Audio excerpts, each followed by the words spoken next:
pagi, saya Sindika Lutfia, NPM 190802056, akan menjelaskan perbandingan pembuatan pohon filogeni hewan berdasarkan kelompok Aves.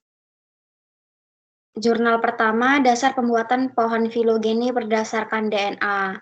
Langkah pembuatannya itu ekstraksi dan isolasi DNA, dan hasilnya diekstraksi, disimpan di dalam freezer sampai dilakukan proses PCR. Kemudian gen target diamplifikasi dengan reaksi PCR. Lalu analisis data sequence barcode kode. Dan hasil filogenik dapat dianalisa. Lalu pohon filogenik dapat dibandingkan dan dievaluasi. Nah, untuk program yang digunakan pada jurnal 1 itu Mega 6.05, metode PCR Kimura 2 parameter, phenolchloroform, Neck-Bohr joining, dan elektroforesis.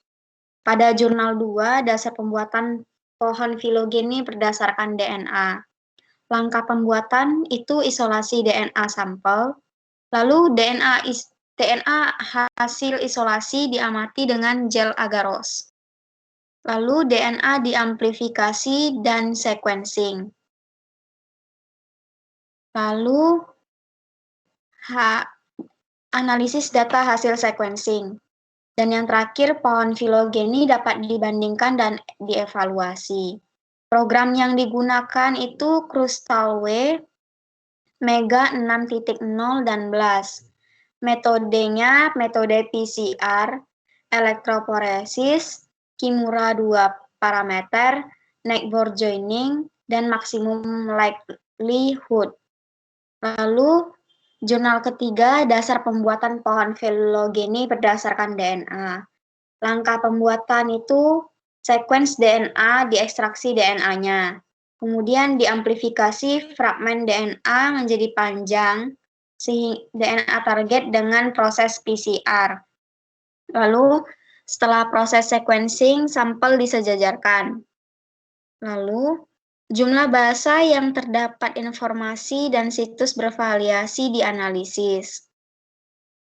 Kemudian hasil dari informasi tersebut dijadikan pembanding. Lalu, pohon filogeni dapat dievaluasi. Program yang digunakan itu Mega 5.2. Metodenya Neck-Bohr joining dan PCR. Lalu pada jurnal keempat, dasar pembuatan pohon filogeni berdasarkan DNA. Langkah pembuatannya isolasi DNA total darah. Kemudian amplifikasi dari fragmen DNA teknik PCR. Lalu dielektroforesis dengan agarose gel dan gel documentation. Lalu hasilnya di sequencing dan dianalisis. Lalu pohon filogeni dapat dianalisis dan dievaluasi. Program yang digunakan Mega 6.0 dan BLAST. Metode PCR dan elektroforesis. Jurnal kelima, dasar pembuatan pohon filogeni berdasarkan DNA. Langkah pembuatannya itu DNA diekstraksi dari masing-masing sampel, kemudian fragmen DNA diseparasi. Lalu, gen target diamplifikasi dengan proses PCR. Hasil bahasanya disusun dan disubstitusikan, lalu dibandingkan. Kemudian, pohon filogeni dapat dievaluasi. Program yang digunakan itu Mega 5, metode yang digunakan itu PCR. Sekian dan terima kasih. Apabila ada kesalahan kata, mohon dimaafkan. Terima kasih.